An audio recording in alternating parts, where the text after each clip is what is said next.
रेगिस्तान की ठंडी रात में टूटी फूटी झोपड़ी के अंदर लालटेन की मध्यम रोशनी कांप रही थी।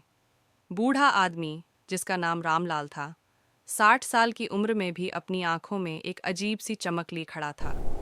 दरवाजे पर खड़ी लड़की काजल की आंखें डर और ठंड से मिलकर कुछ ऐसी चमक रही थीं जैसे रेगिस्तान में खोया हुआ कोई हीरा अचानक मिल गया हो। अंदर आजा बेटी, रामलाल ने धीमी लेकिन गहरी आवाज में कहा।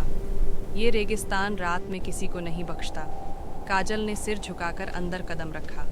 उसकी साड़ी रेत से सनी हुई थी, बाल बिखरे हुए, होंठ नीले पड़ रहे थे।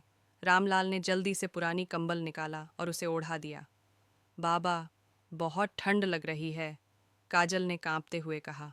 रामलाल ने एक पल को चुपचाप उसे देखा, फिर बोला, यहाँ सिर्फ एक ही बिस्तर है, एक चादर है, एक तकिया है। अगर ठंड से बचना है तो पास आकर सोना पड़ेगा।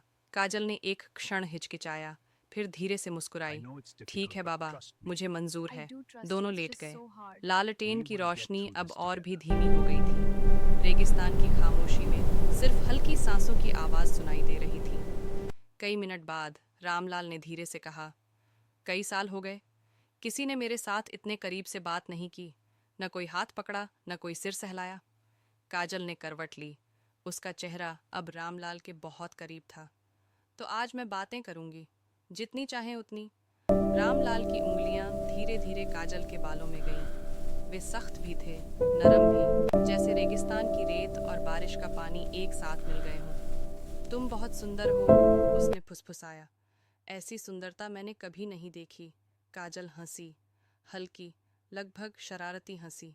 बाबा, सुंदरता सिर्फ चेहरा नहीं होती, कभी कभी वो उसमें छिपी होती है जो अकेलेपन को सह लेता है। रामलाल का हाथ अब काजल के कंधे पर था।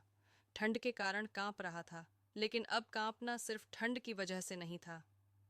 मुझे गर्म कर दो, काजल ने धीरे से कहा। बस थोड़ा, थोड़ा सा। रामलाल ने उसे अपनी बाहों में खींच लिया। उसका शरीर पतला था, लेकिन गर्माहट अब धीरे धीरे लौट रही थी। काजल ने अपना सिर रामलाल के सीने पर रख दिया। उसकी सांसें अब धीमी और गहरी हो रही थीं।